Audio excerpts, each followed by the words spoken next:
간음 금지 계명을 예수님이 완성하실 때 우선 우리가 기억해야 될 거는 27절부터 32절까지가요. 27절에는 간음하지 말라는 말이 나오고 30절부터인가요? 31절부터는 이혼하지 말라는 말씀이 나와요.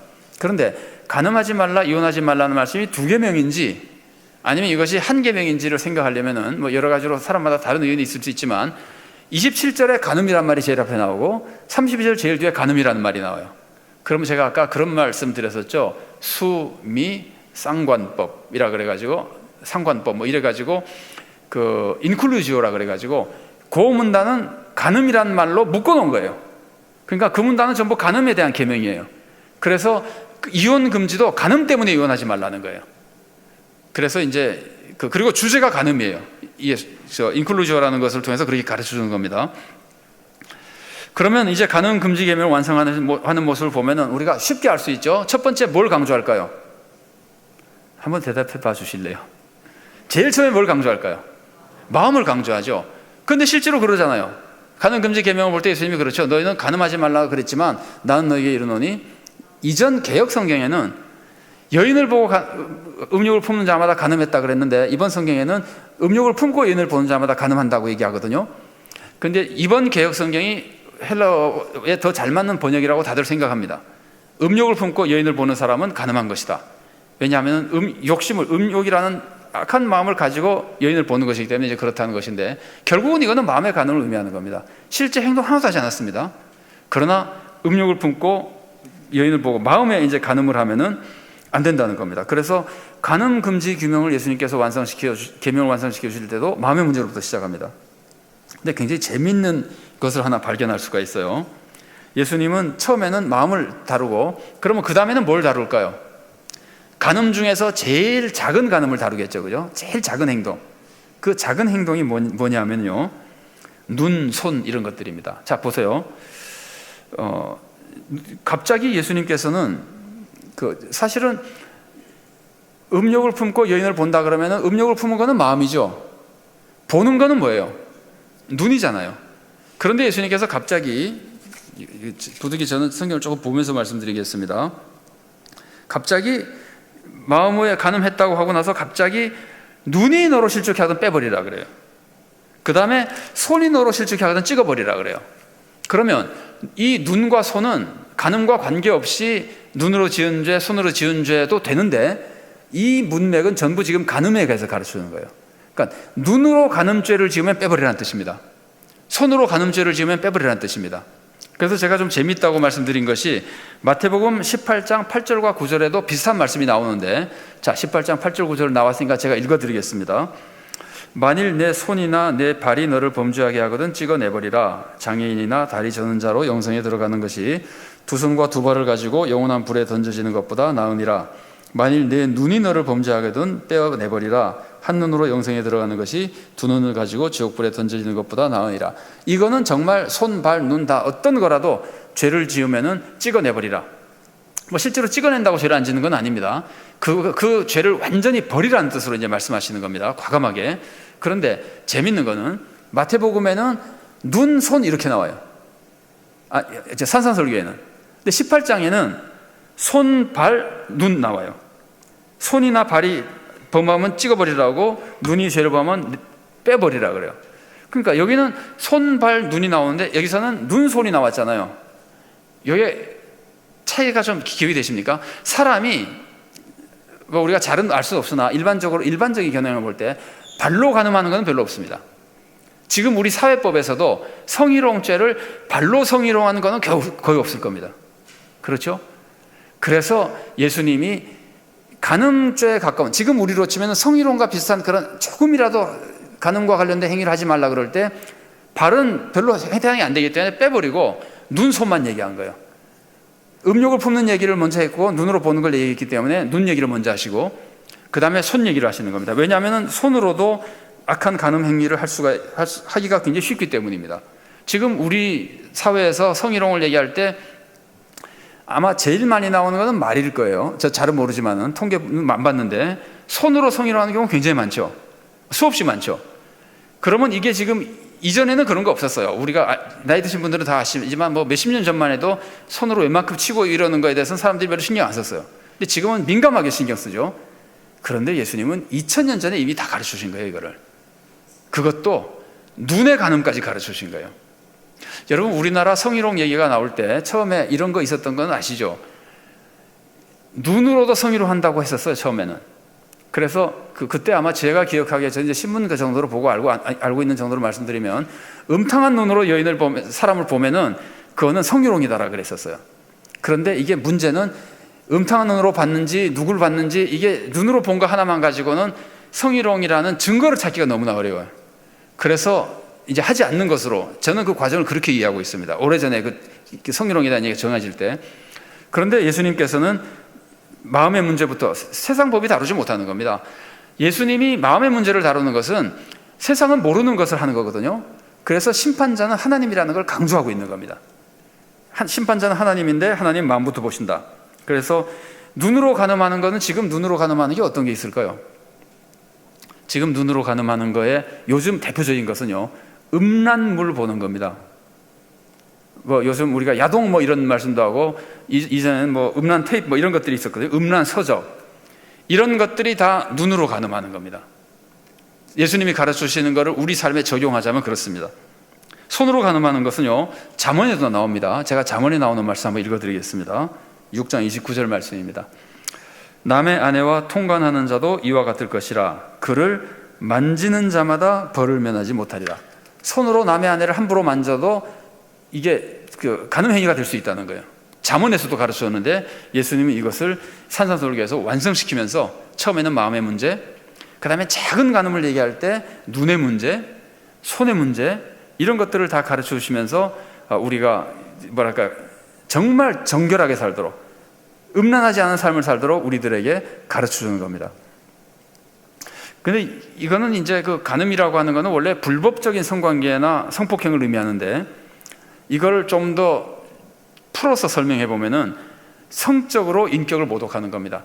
살인이 실제적인 생명을 뺏어가는 것이라면은, 이 성적인 음란 혹은 성폭행, 성희롱 이런 것들은 성적인 인격을 모독하는 겁니다.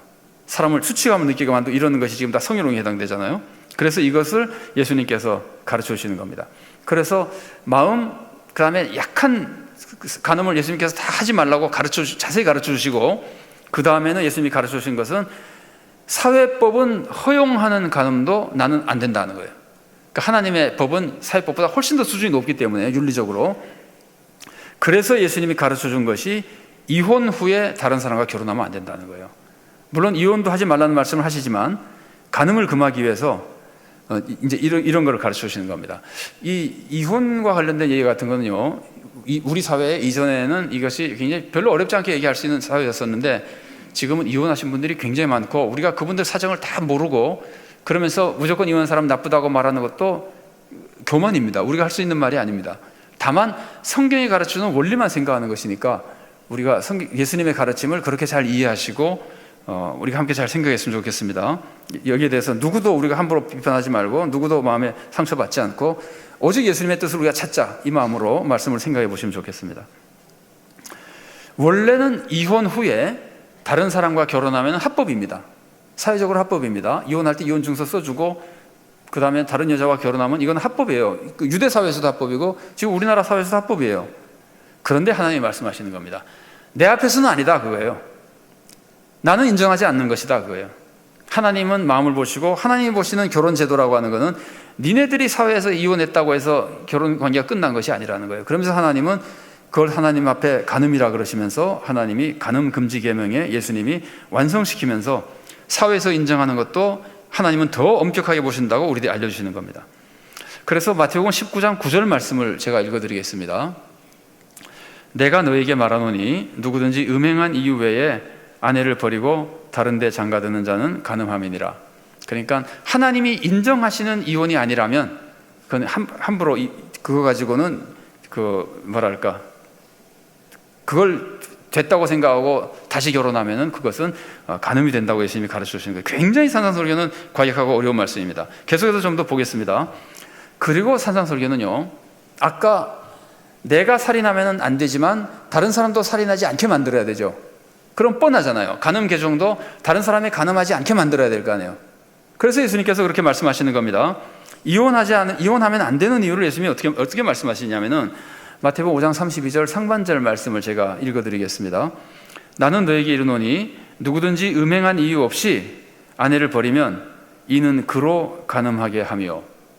그러면 예수님이 누가 간음할까 봐 이혼하지 말라는 거예요. 이거 지금 남자를 중심으로 하면은, 여기 지금 남자고 이 사람이 만일에 아내면은 이 사람이 아내와 이혼하지 말아야 되는 이유는 누가 간음할까 봐 이혼하지 말라는 거예요. 아내가. 내가 이혼하지 않는 이유는 아내를 간음하게 하지 않도록 만들기 위해서 이혼하면 안 된다는 겁니다. 만일 어떤 사람이 하나님, 뭐 이혼하고 결혼하는 게 간음이라면 뭐 좋습니다. 뭐 저 다시는 저 재혼 안 하겠습니다. 저 다시는 딴 여자 안 만날 테니까, 하지만 이 여자하고는 못 살겠습니다. 이혼은 하고 전 다른 사람 안 찾을 테니까 그럼 되는 거 아닙니까? 라고 그런다면은 하나님은 뭐라 그러시냐면은, 그래 너는 간음 안 한다 치자. 네 아내가 간음하는 건 어떡할 거야? 그런 뜻이에요. 왜냐하면 옛날에는 여인들이 생활력이 부족해서 이혼 증서를 써주는 것도 그겁니다. 이혼 증서가 없이 다른 남자에게 가면은 간음한 여자로 죽거든요. 이혼 증서를 써주면 이혼했으니까 다른 남자에게 갈 수가 있어요. 그러면 굶어 죽지 않는 거예요. 자기가 생활력이 없으니까. 그래서 이혼 증서를 써주라는 거예요. 그러면 내가 이 여자가 이혼 증서를 써주고 다른 사람에게 가면은, 그러면 이 사람은 살기 위해서 그렇게 가는 것인데, 하나님이 보실 때는 이 이혼 자체를 하나님이 인정하시지 않으니까 그 여인이 간음하게 되기 때문에 안 된다는 거예요. 그리고 또 예수님께서는 뭐라 그러시느냐면은, 그 여인과 결혼하는 그 남자도 또 간음하는 거라는 거예요. 32절 하반절 말씀입니다. 또 누구든지 버림받은 여자에게 장가드는 자도 간음함이니라. 그래서 예수님이 가르쳐 주시는 간음 계명의 완성은 뭐냐면은, 나는 물론 간음하지 말아야 됩니다. 마음으로도 하지 말아야 되고 행동으로도 하지 말아야 됩니다. 이혼하고도 하지 말아야 됩니다. 이혼이라는 걸 이용해서 하지도 말아야 됩니다. 그리고 그 다음에는 내 아내가 간음하지 않게 만들어야 됩니다. 또 다른 남자가 내가 이혼했기 때문에 이 여자와 결혼함으로써 간음하지도 않게 만들어야 됩니다. 그래서 이 계명은, 예수님이 완성하시는 것은 나만 간음하지 않는 게 아니라 다른 사람도 간음하지 않고 사회 전체가 간음하지 않도록 만들어야 된다는 거예요. 사회를 성적으로 정결한 사회로 만들어야 된다는 거예요.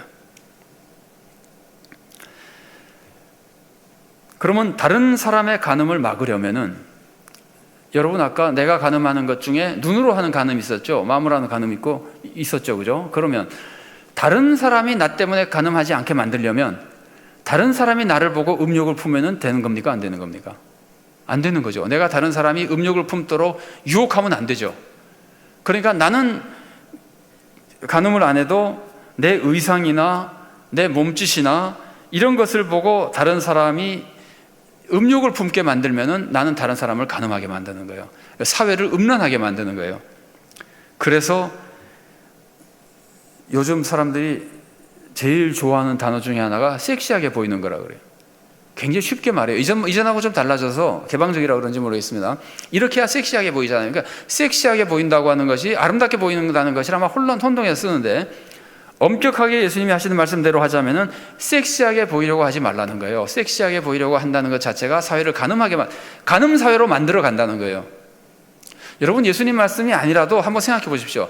사람들이 자꾸 섹시하게 보이려고 해서 사회가 점점 더 음란해지는 것이라는 생각이 안 드십니까?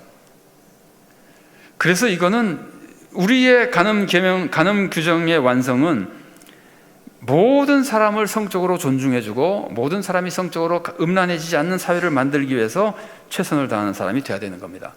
그러면서 이 간음 금지 개정을 우리가 얼마나 잘 지켜야 되느냐 하면은, 손을 찍어내버리고 눈을 빼버릴 만큼 과감한 결단으로 이 간음하고 음란한 세상에서 우리는 정결을 지키면서 살아야 된다고 예수님이 간음 금지 계명을 완성시켜 주시는 겁니다.